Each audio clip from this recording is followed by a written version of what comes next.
You walk into the hardware store with $80 in your pocket. You walk out with everything you need to cool one side of a room and heat the other side at the exact same time. Same box, same hour, same plug. Sounds impossible. It is not. There is a small device, smaller than a microwave, that splits the air inside a single room into two streams. One side blows cold, the other side blows warm. You point them wherever you want. And the whole thing runs on less power than a coffee maker. The first time I saw one working was on a back porch outside Millersburg, Ohio, on a humid afternoon in July. A quiet man named Eli set it on a workbench, plugged it into a small solar panel, and within 4 minutes, one of my hands was cold and the other was warm. I stood there for 20 minutes trying to figure out where the trick was. There was no trick. There was a principle most Americans were never taught, written down in a paper from 1945, and the heating and cooling industry has spent 80 years pretending it does not exist. By the end of this video, you will know exactly how to build one. The last technique I share comes from a document I almost did not find. And yes, this works in the house you already own. You do not need a new build, you do not need a contractor, you need a weekend. Now let me tell you what almost nobody in this country understands. The machine bolted to the side of your house, the one that costs $6,000 and breaks every 12 years, is doing one job. It moves heat from one place to another. That is it. That is the entire function of every air conditioner, every refrigerator, and every heat pump ever sold. They are not creating cold. There is no such thing as creating cold. They are simply taking heat out of the air on one side and dumping it out on the other side. The cold side is where the heat got removed. The hot side is where the heat got dumped. Same machine, two outputs, always. Here is the part that should make you sit up straight. If you have a machine that is already producing both a cold stream and a hot stream every second it runs, why on earth are we sending the hot stream outside in the summer and the cold stream outside in the winter? We are throwing away exactly half of what we paid for every single time. The Amish carpenters in Holmes County figured this out a long time ago, and they built it into their workshops, their root cellars, and their drying sheds. They use both sides. The cold side cools the milk, the hot side dries the lumber. Same machine, same hour, same fuel. The device I am about to describe is built around a small component called a thermoelectric module, sometimes called a Peltier plate, named after a French watchmaker named Jean-Charles Athanase Peltier, who discovered the effect in 1834. When you run direct current through this little ceramic square, one side gets cold and the other side gets hot within seconds. No moving parts, no refrigerant, no compressor, no noise. The United States Navy used these in submarines starting in the 1960s to cool sensitive instruments without the vibration of a conventional compressor.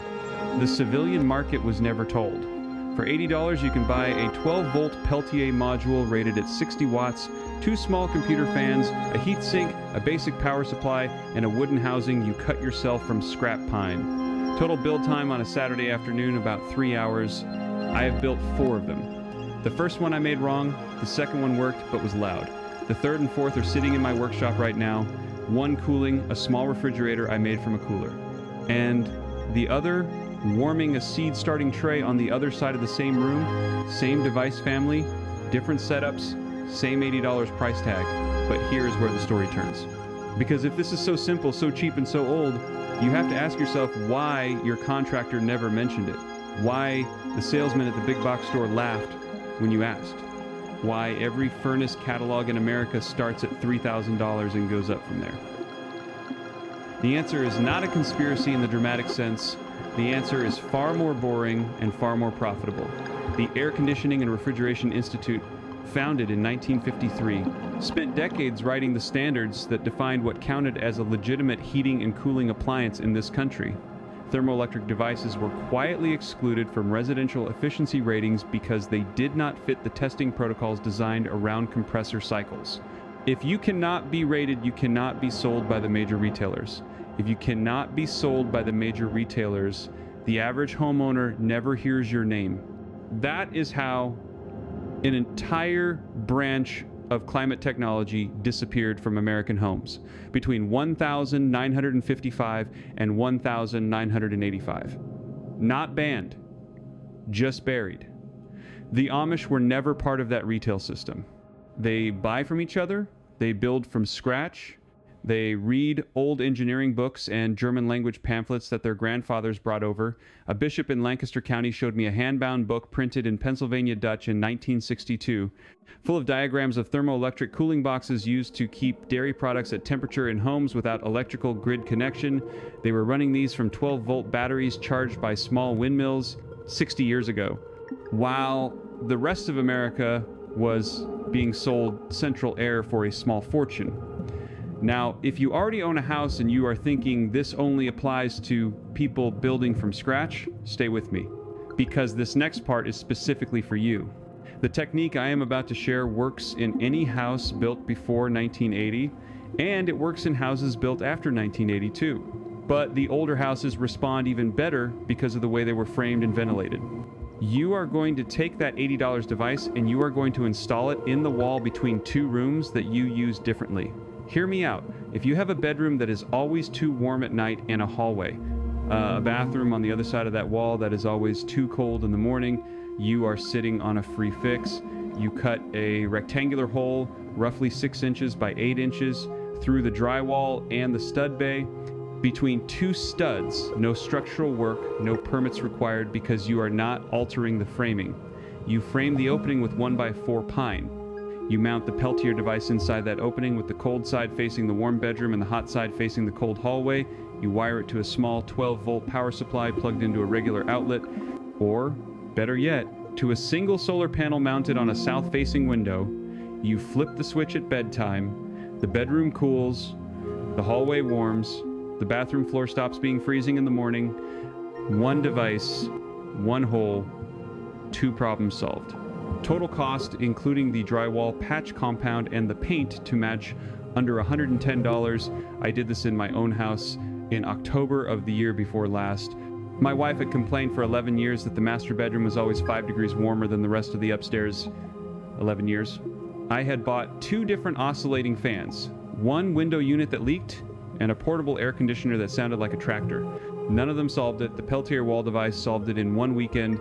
She has not mentioned the temperature in that room since, and our electric bill went down $41 the first full month. The central air was no longer cycling on at 2 inches in the morning, trying to even out a temperature difference between 2 rooms. You can run 2 of these in series if you have a larger temperature gap.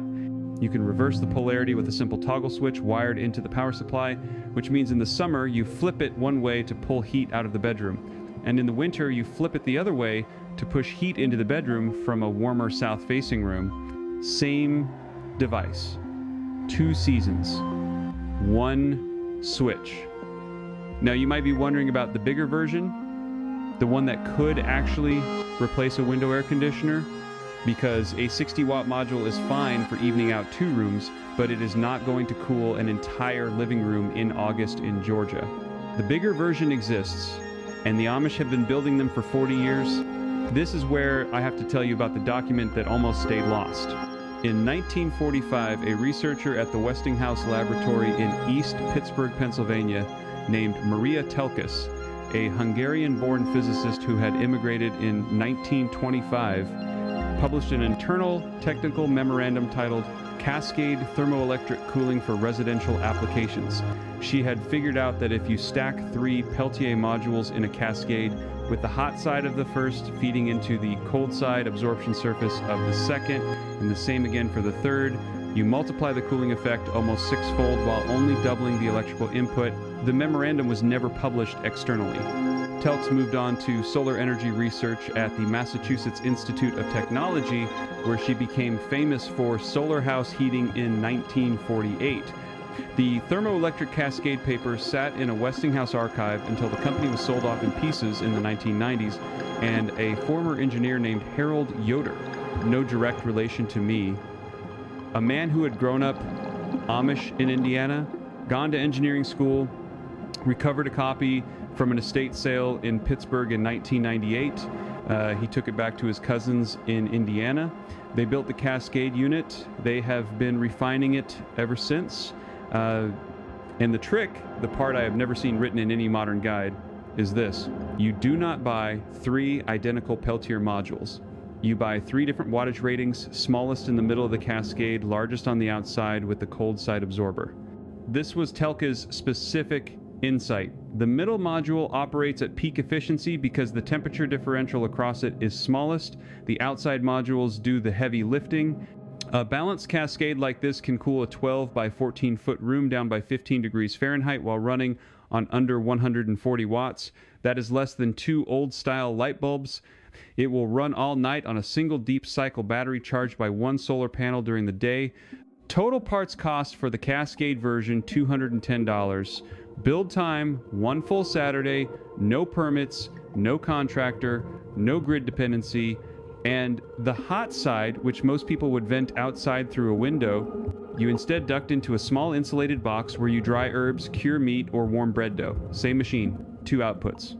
Always. You just got back something that was taken from you 80 years ago.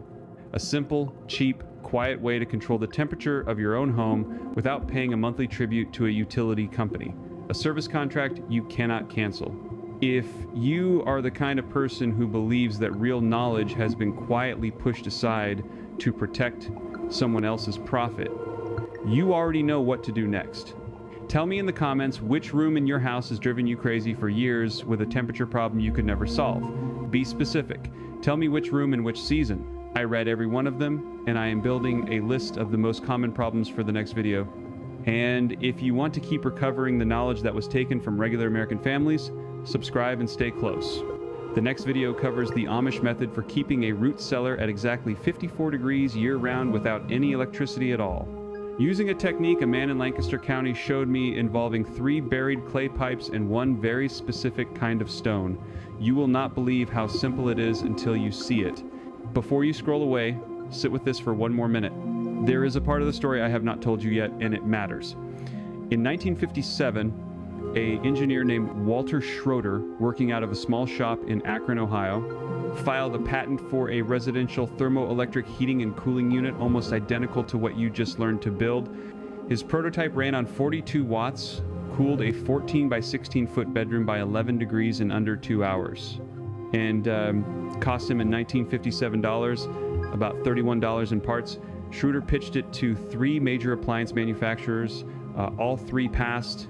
One internal memo, which surfaced decades later in a Federal Trade Commission filing, described the unit as, quote, commercially inadvisable due to longevity. Read that again. Not because it did not work, because it worked too long. A machine with no compressor, no refrigerant, no moving parts beyond a small fan can run for 20, 30, even 40 years with nothing more than the occasional dusting of the heat sinks and a new fan every decade or so. There is no service call. There is no replacement cycle. There is no $4,000 invoice every 15 years when the condenser dies in the middle of July. Schroeder died in 1981, broke, in a rented apartment in Cleveland. With 3 file cabinets of drawings, his daughter eventually donated to a community college that later threw most of them away during a renovation. I have seen what remains.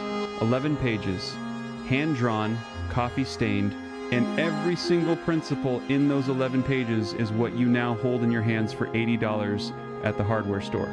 So when someone tells you the heating, ventilation, and air conditioning industry is silent on this, it simply does not work well enough. Ask them why a man in Akron 7 decades ago was already cooling his daughter's bedroom with it on summer nights in the Ohio Valley, and why his name is not in any textbook your children will ever open.